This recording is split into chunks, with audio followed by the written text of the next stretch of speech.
你好，欢迎收听陪你读书，我是主播小静。今天要为你解读的书是《生育制度》，下面我会用大概13分钟的时间，简单的介绍一下这本书。本书的作者是中国著名的社会学家费孝通，他是中国社会学和人类学的奠基人之一。他一生写下了数百万字的著作，比如《乡土中国》《乡土重建》《费孝通社会学文集》等，为中国人类学研究做出了巨大贡献。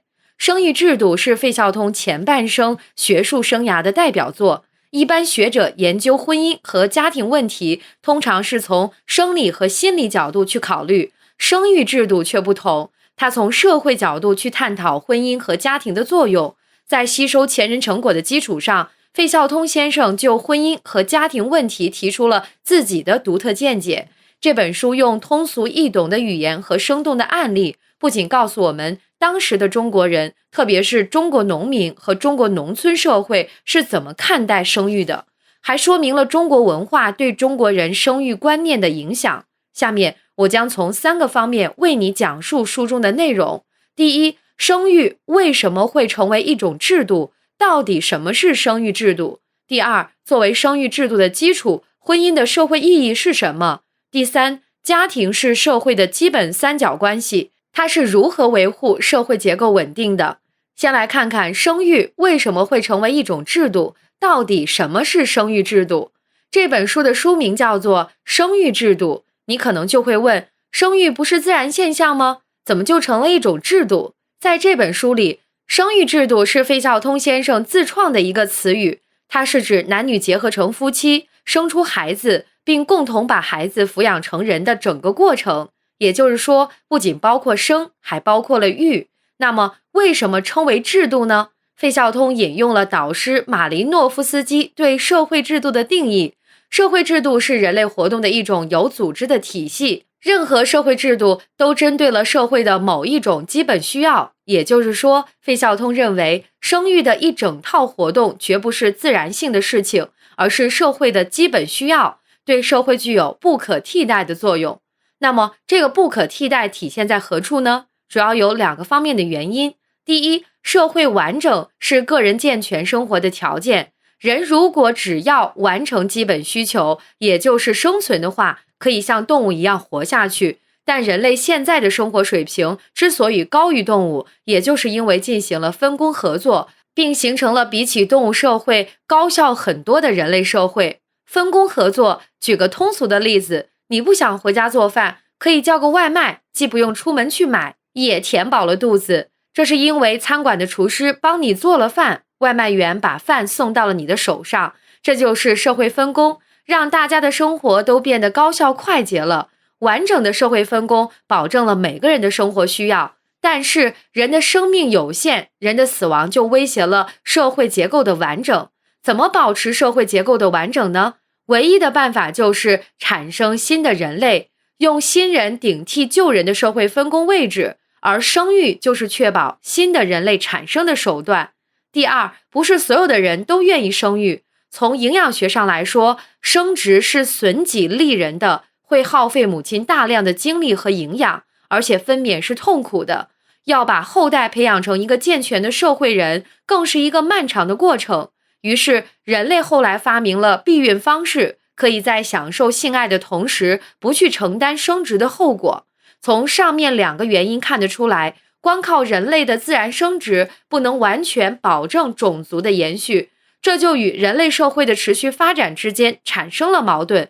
所以社会必须有一套办法来解决这个矛盾，这就产生了生育制度。它的目的就是为了使人类延续种族，并保持社会结构的完整性。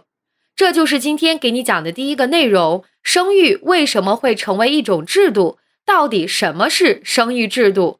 那么作为生育制度的基础，婚姻的社会意义是什么呢？费孝通先生认为，婚姻是确立双方抚育的一种文化手段。婚姻的社会意义就是为了由男女双方共同抚育后代。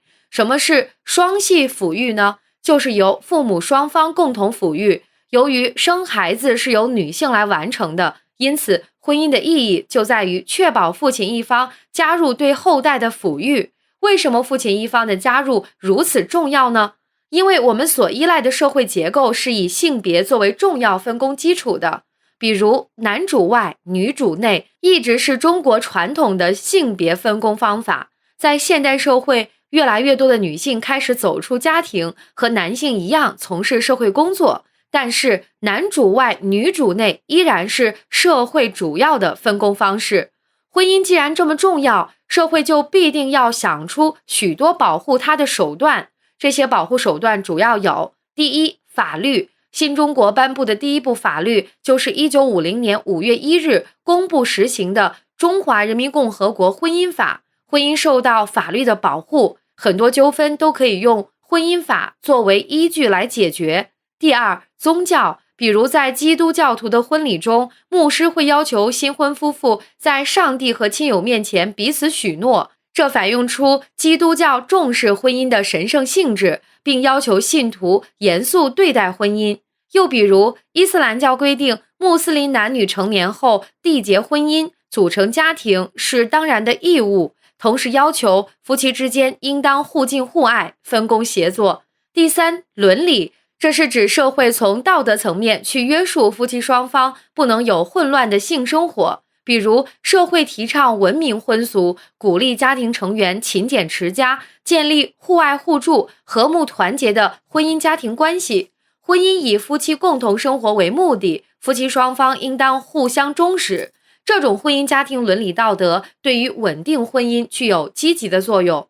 第四，经济。让经济关系与婚姻关系连结起来，这样的话，夫妻间一旦感情不和，会因经济利益牵扯太多而不能轻易离婚。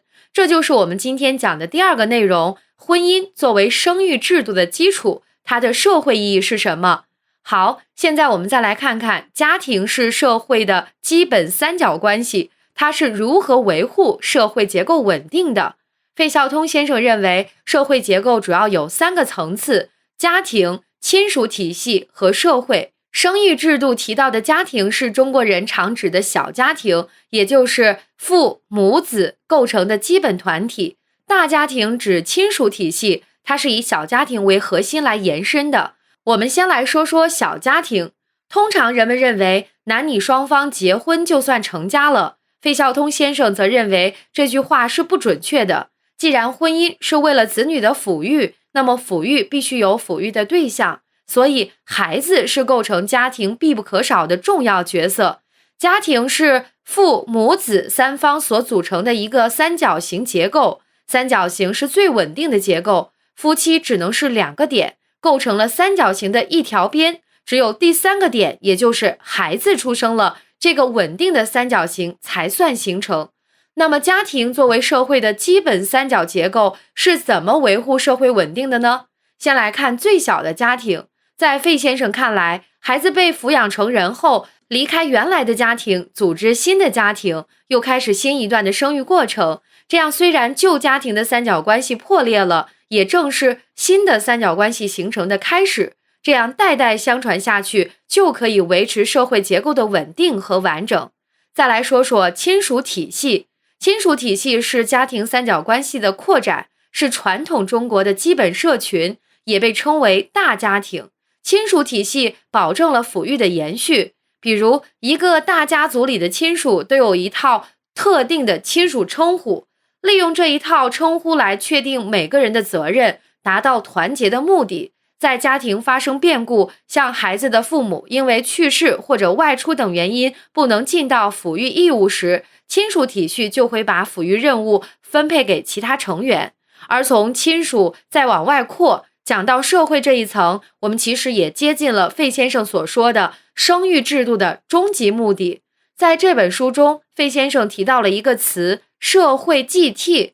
他认为社会继替就是生育制度的终极目的，只有合理继替才能保证社会结构的完整和分工的高效。这是什么意思呢？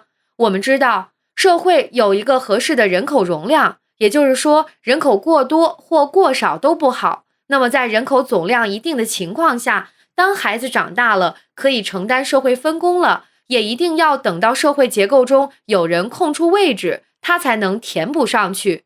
在相当长的历史发展过程中，最普遍的继替原则是什么呢？其实就是亲属原则。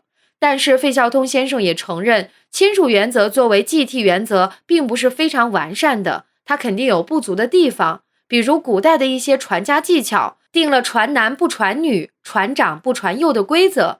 虽说这个方法容易继承，但如果这家没有生男孩呢，或者长子不成才，这样硬性的规定就不容易把家业传下去。其他社会分工也是如此，采用这种方法虽说简单，但是也容易让真正有才华的人被忽视掉。费孝通先生认为，也正因为这些制度不能尽善尽美，人类的制度才永远在变动之中。这就是我们今天讲的第3个内容，家庭是社会的基本三角关系，它是如何维护社会结构稳定的。以上就是生育制度的主要内容，感谢关注陪你读书，欢迎点赞分享，同时可以打开旁边的小铃铛，陪你读书的更新会第一时间提醒你。我是主播小静，我们下期再会。